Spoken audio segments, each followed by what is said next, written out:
Hello दोस्तों। तो चलिए आज के मार्केट को हम देखते हैं और एंट्री बनाने के रीजन को हम देखते हैं। ठीक है। तो सबसे पहली चीज हम क्या करेंगे, प्रीवियस डे के मार्केट को देखेंगे, उसके अकॉर्डिंग आज के दिन का प्लान करेंगे। ठीक है। तो चलिए सबसे पहली चीज मार्केट को ओपन कर लेते हैं। ठीक। तो प्रीवियस डे में क्या हो रहा है, मार्केट गैप अप ओपन हो रहा है। ठीक है। गैप अप ओपन होने के साथ में मार्केट क्या कर रहा है कि इसने पहली कैंडल का लो को नहीं निकाला है, उसके बाद में डायरेक्ट मार्केट ने डब्ल्यू पैटर्न टाइप का बनाया, हाई का ब्रेकआउट किया, देन इसमें बायर्स आना चालू हुए। उसके बाद में मार्केट क्या कर रहा है, मार्केट डाउन साइड आ गया और देन पूरा दिन होल्ड करता रहा, यानी कि मार्केट साइडवेज टाइप का हो गया है। ठीक है। इसने क्या किया है कि मार्केट ने क्लोजिंग प्राइस को नहीं निकाला है। ठीक। क्लोजिंग प्राइस को नहीं निकाला है। तो चलिए आज की हम एंट्री का रीजन देखते हैं। ठीक है। तो उसने क्लोजिंग प्राइस को जब नहीं निकाला तो मार्केट में कौन लोग काम करेंगे, सिर्फ और सिर्फ बायर्स ही। ठीक है।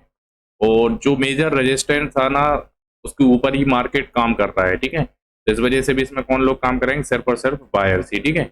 इसके बाद में मार्केट में क्या हो रहा है कि जो नॉर्मल सेलर्स आ रहे थे, जैसे कि रैंडम जो सेलर्स होते हैं ना, जैसे कि 51,500 के नीचे मार्केट होल्ड कर रहा है, तो इस वजह से सेलर्स आ रहे हैं।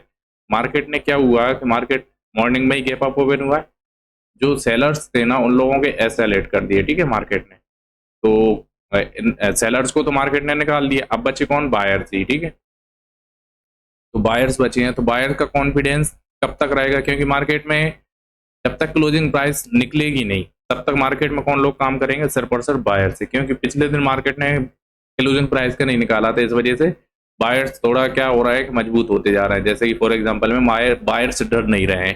ठीक है। तो मार्केट क्या करेगा, पहले बायर्स को निकालने के लिए जाएगा, उस हिसाब से मार्केट में क्या काम कर रहा है।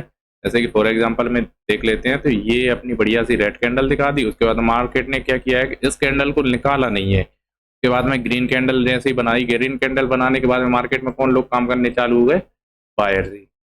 रीजन क्या है कि मार्केट पहली बात तो जिस क्लोजिंग के ऊपर काम कर रहा है, दूसरी चीज मार्केट ने पिछले दिन क्लोजिंग प्राइस नहीं निकाली थी, तो मार्केट में पब्लिक को क्या लग रहा है कि नॉर्मल जो रिटेलर होते हैं, मार्केट यहाँ से नीचे नहीं आएगा, यहीं से वापस हो जाएगा। ठीक है। जो कि पिछले दिन किया है। ठीक है।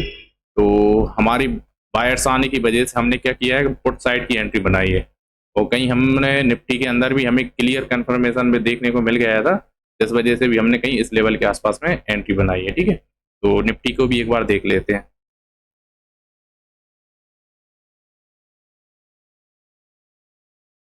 देखिए तो निफ्टी में क्या हो रहा था, ये देखिए निफ्टी में भी बढ़िया आराम से मार्केट क्या कर रहा था कि 25,300 साइकोलॉजिकल नंबर के ऊपर ट्रेड कर रहा था, इस वजह से मार्केट में कौन लोग काम कर रहे थे, बायर्स। और मार्केट में क्या हो रहा है कि गैप अप ओपन हुआ, गैप अप ओपन होने के साथ साथ में मार्केट ने क्या किया, ऑल टाइम हाई को लगाया है। ठीक है। तो ऑल टाइम हाई जब निकालेगा मार्केट, तो लोगों को क्या लगेगा, मार्केट यहाँ से अपसाइड के लिए ही मोमेंटम करेगा, इस वजह से मार्केट में कौन लोग काम करेंगे, सिर्फ और सिर्फ बायर्स ही। ठीक है।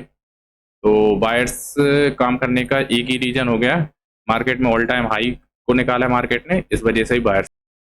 तो हमें निफ्टी में भी कंफर्मेशन कर देखने को मिल गया था, इस वजह से भी हम लोग क्या कर रहे हैं कि बैंक निफ्टी तो ऑलरेडी मार्केट हाई को निकालता ही जा रहा है, इस वजह से मार्केट में कौन लोग काम करेंगे, सिर्फ और सिर्फ बायर से। तो इस वजह से हमने मार्केट में डाउन साइड की एंट्री बनाई है। ठीक है। तो कहीं इस लेवल के आसपास में हमारी एंट्री बन गई थी, जो कि आराम से टारगेट हमारा क्लोजिंग प्राइस तक का रह रहा था, जो कि आराम से मार्केट ने यहाँ तक नहीं आया। स्पॉट चार्ट वाइज मार्केट तो नहीं आया, बट क्या हुआ है कि प्रीमियम चार्ट वाइज मार्केट ने हमारे टारगेट को देखने को मिल गया है। ठीक है। बट क्या हुआ है कि मार्केट जो यहाँ पे एंट्री बनाने के बाद मार्केट कंसोलिडेट टाइप का कर रहा है, हल्का सा साइडवेज टाइप का मोमेंटम किया, तो प्रीमियम में इतना जंप देखने को मिला नहीं, बाकी का उसके बाद में थोड़ा थोड़ा जंप देखने को मिल रहा था। उस वजह से मार्केट में क्या हुआ कि हमारी जो साइकोलॉजी थी ना, वो थोड़ी सी डिस्टर्ब हो गई, क्योंकि मार्केट जब स्लो मोमेंटम करता है तो उसमें क्या होता है कि होल्ड करना, थोड़ा कैपेसिटी को ज़्यादा रखना पड़ती है, क्योंकि हमने ज़्यादातर क्या होता है कि ऑप्शन बाइंग के लिए मोमेंटम ज़्यादा मायने रखता है, बट मोमेंटम हो नहीं रहा था, इस वजह से मार्केट में कहीं इस लेवल के आसपास में हमें बाहर निकल गए। उसके बाद में नेक्स्ट एंट्री यहाँ कहीं बनाई, उसके बाद में फिर उसमें जैसे ही मार्केट वापस गया तो कहीं इस लेवल के आसपास में फिर निकल गए।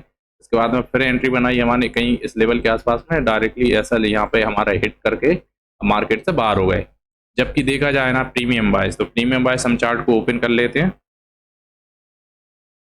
तो प्रीमियम बायस कहीं हमारी इस लेवल के आसपास में एंट्री हुई थी, जो कि बिल्कुल परफेक्ट थी। एसएल कहीं हमारा इस लेवल के आसपास तक का था, बट यदि मार्केट वही स्लो मोमेंटम कर रहा था तो हमें मार्केट में उतना अच्छा खासा मूवमेंट देखने को नहीं मिला, इस वजह से हमने कहीं इस लेवल के आसपास में हम निकल गए, ठीक है। अगर हम इसी चीज को थोड़ा सा होल्ड करते हैं तो देखो हमें टारगेट भी आराम से देखने को मिल रहा है, जो कि हमारे लिए 1100 रुपये पर लॉट के हिसाब से देखने को मिला है, ठीक है। तो चलिए दोस्तों, आज की ट्रेड का रीजन तो ये समझ ही लिया है, बाकी का अब चल के हम क्या करते हैं कि अब हम total number of order book को चेक कर लेते हैं, टोटल नंबर ऑफ ट्रेड कैसे क्या बनाई है। तो टोटल नंबर ऑफ ट्रेड जो निकल के आ रही है इसमें तो 4 बनी है, बट हमने हमारे रूल्स के अनुसार 3 रहती हैं, जो कि हमने 3 ही बनाई है। क्या हुआ है, मेरा मॉर्निंग टाइम में लैपटॉप हैंग टाइप का कर रहा था, तो मैंने कहीं इस लेवल के 9:24 के आसपास में एंट्री पंच की, तो उसमें क्या हुआ कि मुझे दिख नहीं रहा था ऑर्डर लगते हुए, तो मैंने डबल टैप कर दिया था, इस वजह से 2 क्वांटिटी बाय हो गई थी। फॉर एग्जांपल में 2 लॉट बाय हो गए थे, तो एक लॉट को मैंने तुरंत निकाल लिया, जिसकी प्राइस 274 रुपये 85 पैसा के आसपास में हुई थी, ठीक है। उसके बाद में मार्केट को मैंने होल्ड करता, उसके बाद में नेक्स्ट एंट्री बनाई। उसके बाद में चलिए तो आज हम देख लेते हैं हमारा टोटल प्रॉफिट एंड लॉस क्या रहा है, ठीक है। तो हमारा जो टोटल लॉस निकल के आ रहा है वो आ रहा है 176 रुपये, जो कि हमें प्रॉफिट में देखने को मिल गया था समथिंग 200-400 रुपये के आसपास में हमें प्रॉफिट भी देखने को मिला है, ठीक है। 400 रुपये तक का प्रॉफिट देखने को मिला, जो कि हमारी आंखों के सामने था, बट क्या हुआ है कि मार्केट उतना मोमेंटम कर नहीं रहा था, इस वजह से हमने समथिंग इसमें 70 रुपये या 150 रुपये के आसपास में प्रॉफिट को बुक किया था, ठीक है। उसके बाद में जैसे लगातार हमारे 2 ऐसे लेट हो गए, तो कहीं ये 176 रुपये के आसपास का लॉस को बुक करके हम मार्केट से बाहर हो गए, ठीक है। तो चलिए आज की राइट एंट्री देखी जाती है, तो राइट एंट्री बिल्कुल यही थी, कहीं इस लेवल के आसपास बनाते, ये भी परफेक्ट थी, इस लेवल के आसपास हमें निफ्टी ने कंफर्म कर दिया था, इस वजह से कहीं इस लेवल के आसपास में हमने एंट्री बनाई, ठीक है। जो कि स्पॉट चार्ट बाइस हमें टारगेट देखने को नहीं मिला, लेकिन प्रीमियम बाइस हमें चार्ट देखने को मिल गया कहीं इस लेवल के आसपास में ही, ठीक है। तो चलिए दोस्तों, आज के मार्केट को यहीं पर क्लोज करते हैं। Thank you so much.